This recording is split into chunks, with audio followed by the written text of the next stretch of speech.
Assalamualaikum and hi everyone. We are group 2 for ADU 61013, History of Education. Let me introduce our team members, Rajishri AP Parameswaran, Nur Inshira binti Abdul Rahim, Rabiatul Adawiyah binti Rohazmi, and Nur Lailatul Kadrina binti Fadzil.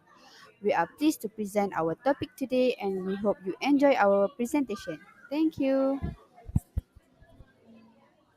Have you ever wondered why Malaysia's education system look the way it does today? Why do we have traditional schools, Chinese schools, Tamil schools, and different education streams? To understand this, we actually need to go back in time long before independence and even before colonial rule. Hi everyone, I'm Ishira from MC2511387707. Today I will be presenting on the early history of education in Malaysia, focusing on pre-colonial education and colonial education system. Through this presentation, we will explore how early education shaped society, influenced social structure and laid the foundation for the system we have today. Pre-colonial education, pondok schools, madrasas and informal education. Before colonial rule, education in Malaya was mostly informal and community-based. Learning took place in pondok schools, madrasas, homes and villages. Students learned under religious teachers and elders, focusing on religious knowledge, basic literacy and daily life skills. Education was flexible and closely connected to the community. This system had preserved cultural education and values long before formal schooling was introduced.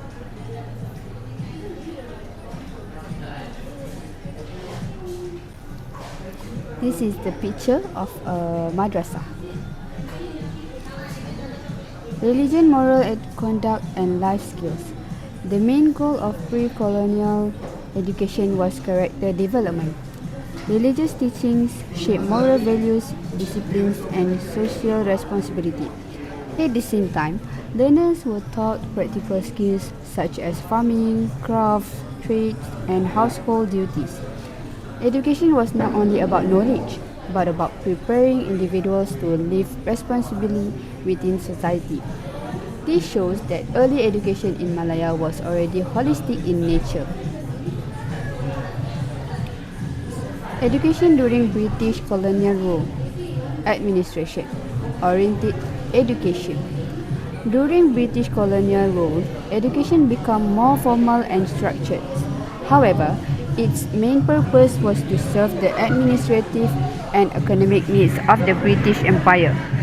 School focused on training locals for clerical and lower level civil service roles. English language and Western style curriculum were prioritized.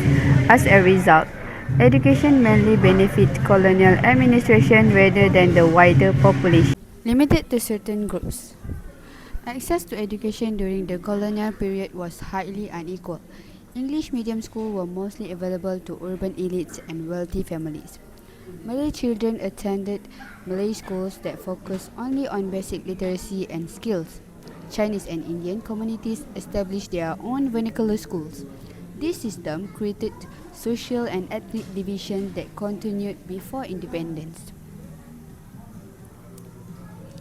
Malay vernacular education. Malay vernacular schools were established by the British administration. They focus on basic literacy, numeracy and practical rural skills such as agriculture and handicrafts. Instructions was conducted in the Malay language. However, opportunities for higher education were very limited.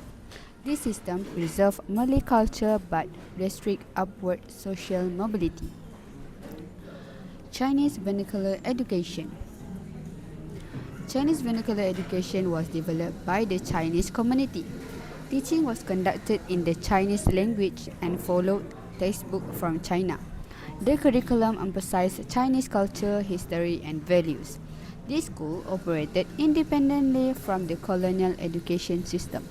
While this strengthened cultural identity, interaction with other ethnic groups was limited. Indian Tamil vernacular education. Tamil vernacular schools were mainly established in plantations area. They provided basic education focused on literacy and numeracy. Instructions was conducted in the Tamil language. Facilities and resources were limited and opportunities beyond primary education were minimal. Although these schools preserved cultural identity, they also reinforced social and economic marginalization. Overall, this education system shaped society in different ways. They influence access to knowledge, social structure, and national development before independence. That's all for me. Thank you. Now, we will move on to our interactive timeline, which covers the development of education during the pre-independence and post-independence periods. For this part, Lalatul Kardina and Registry will be explaining the key events and important milestones that shape Malaysia education system over time. So without further delay, I would like to invite Laila and Registry to continue the presentation. The Barnes Report in 1951 was introduced to study education system in Malaysia during the British colonial period. The main purpose of this report was to create a national education system to use Malay and English as the main language of education in education of instruction. The report also recommended that vernacular schools such as Chinese and Tamil school are spaced out. However, this proposal was opposed by the non-Malay community because they were concerned that their linguistic and cultural identity would be affected. The Mariners report became the starting point for effort to unify the country education. For the icon education book. For the icon, the Barnes report is education books. The milestone is Razak statement in 1956. The Razak statement 1956 was the basis for the formation of the country's national education system after independence. This statement was chaired by Tun Abdul Razak. The main goal of this statement was to unite the people through a common education system by making Bahasa Melayu in the national language and the main language in education.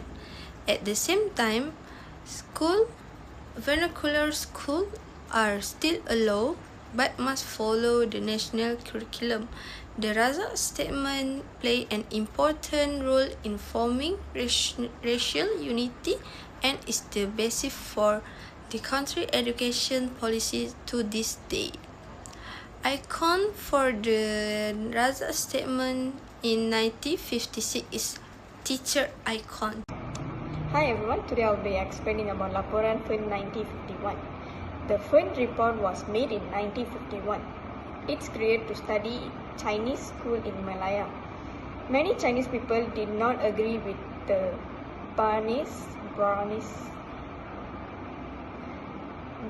report. So the government asked Dr. Fern to make a new report. The Fern report said Chinese school should continue, but students must also learn Malay and English. The main aim was to keep Chinese education and also build unity in the country. This report helped improve the education system in Malaya.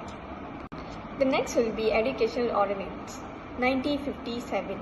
The Educational Ordinance 1957 was introduced after Malaya became independent. This was report on the Razak report. This law created one national education system. Bahasa Melayu became the main language in national schools. English also still an important subject. All schools use the same syllabus and exam. The main goals was unity all races towards education.